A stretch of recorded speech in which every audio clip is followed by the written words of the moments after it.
Software deployment is all of the activities that make a software system available for use. The general deployment process consists of several interrelated activities with possible transitions between them. These activities can occur at the producer side or at the consumer side or both.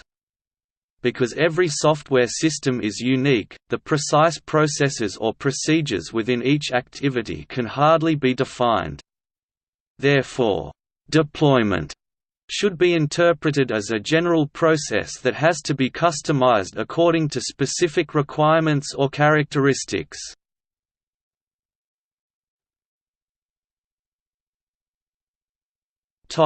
History. When computers were extremely large, expensive and bulky, mainframes and minicomputers, software was often bundled together with the hardware by manufacturers. If business software needed to be installed on an existing computer, this might require an expensive, time-consuming visit by a systems architect or a consultant. For complex, on-premises installation of enterprise software today, this can still sometimes be the case.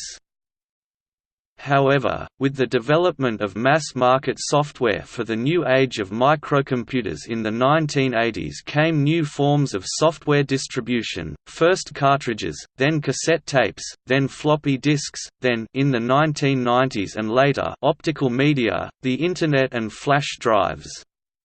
This meant that software deployment could be left to the customer.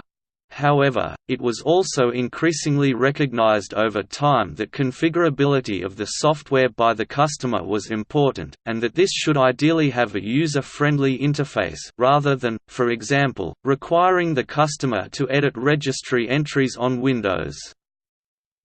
In pre-Internet software deployments and their closely related cousin, new software releases were of necessity expensive, infrequent, bulky affairs. It is arguable therefore that the spread of the Internet made end-to-end agile software development possible. Indeed, the advent of cloud computing and software as a service meant that software could be deployed to a large number of customers in minutes, over the Internet.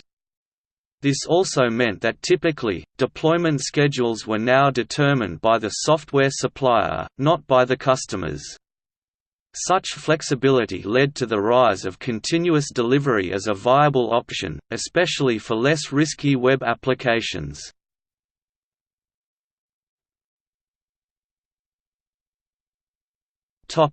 Deployment activities. Release. The release activity follows from the completed development process, and is sometimes classified as part of the development process rather than deployment process. It includes all the operations to prepare a system for assembly and transfer to the computer systems on which it will be run in production. Therefore, it sometimes involves determining the resources required for the system to operate with tolerable performance and planning and/or documenting subsequent activities of the deployment process. Installation and activation.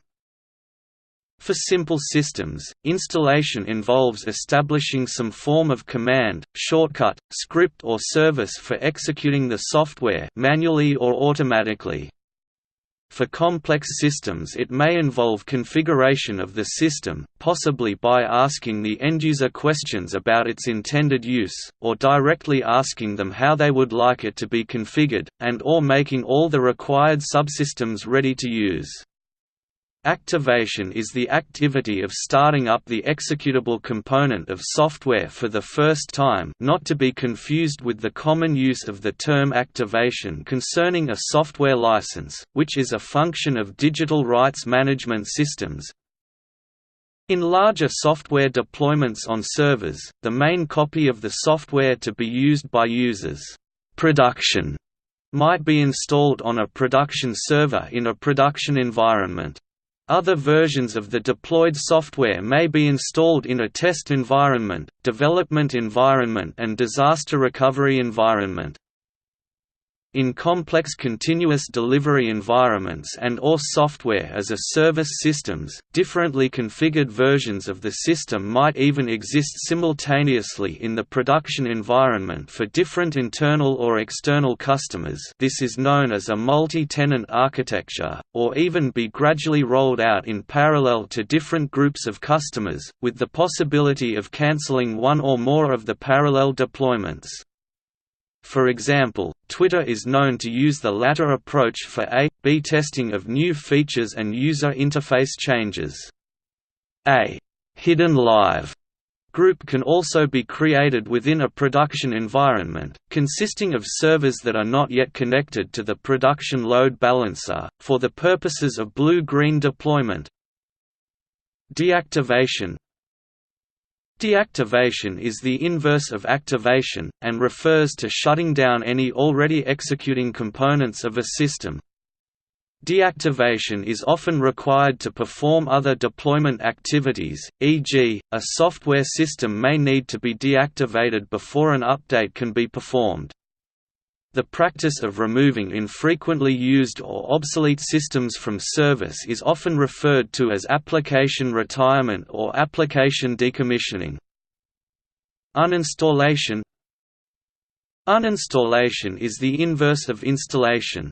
It is the removal of a system that is no longer required. It may also involve some reconfiguration of other software systems in order to remove the uninstalled system's dependencies. Update. The update process replaces an earlier version of all or part of a software system with a newer release. It commonly consists of deactivation followed by installation. On some systems, such as on Linux, when using the system's package manager, the old version of a software application is typically also uninstalled as an automatic part of the process. This is because Linux package managers do not typically support installing multiple versions of a software application at the same time, unless the software package has been specifically designed to work around this limitation. Built-in update. Mechanisms for installing updates are built into some software systems or, in the case of some operating systems such as Linux, Android and iOS, into the operating system itself. Automation of these update processes ranges from fully automatic to user-initiated and controlled. Norton Internet Security is an example of a system with a semi-automatic method for retrieving and installing updates to both the antivirus definitions and other components of the system. Other software products provide query mechanisms for determining when updates are available. Version tracking. Version tracking systems help the user find and install updates to software systems. For example, Software Catalog stores version and other information for each software package installed on a local system. One click of a button launches a browser window to the upgrade web page for the application, including auto-filling of the user name and password for sites that require a login.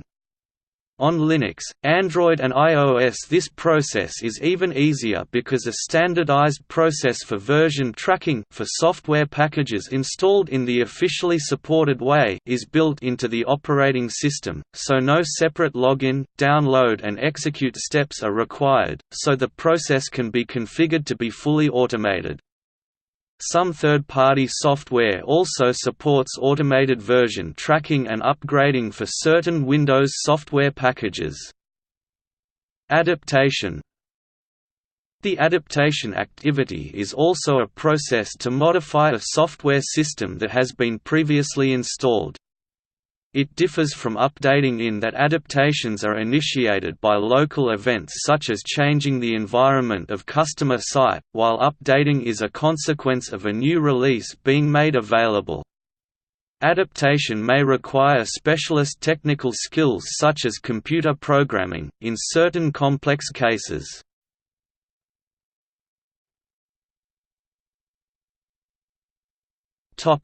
Deployment roles. The complexity and variability of software products has fostered the emergence of specialized roles for coordinating and engineering the deployment process. For desktop systems, end users frequently also become the software deployers when they install a software package on their machine. The deployment of enterprise software involves many more roles, and those roles typically change as the application progresses from test pre-production to production environments. Typical roles involved in software deployments for enterprise applications may include: in pre-production environments, application developers, see software development process. Build and release engineers, see release engineering. Release managers, see release management. Deployment coordinators, see DevOps. In production environments, system administrator, database administrator. Release coordinators, see DevOps. Operations project managers, see Information Technology Infrastructure Library.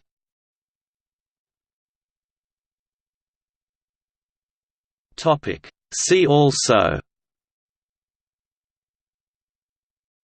Application lifecycle management, Product lifecycle management, Systems management, System deployment, Software release, Definitive Media Library, README, Release management. 1E. Topic: Deployment tools. Ansible, SaltStack, OSGI, JNLP, RPM, apt, Capistrano, Lansweeper, Zebialabs, ICEFLO, Electric Cloud, Buildmaster, Serena Deployment Automation, Chef.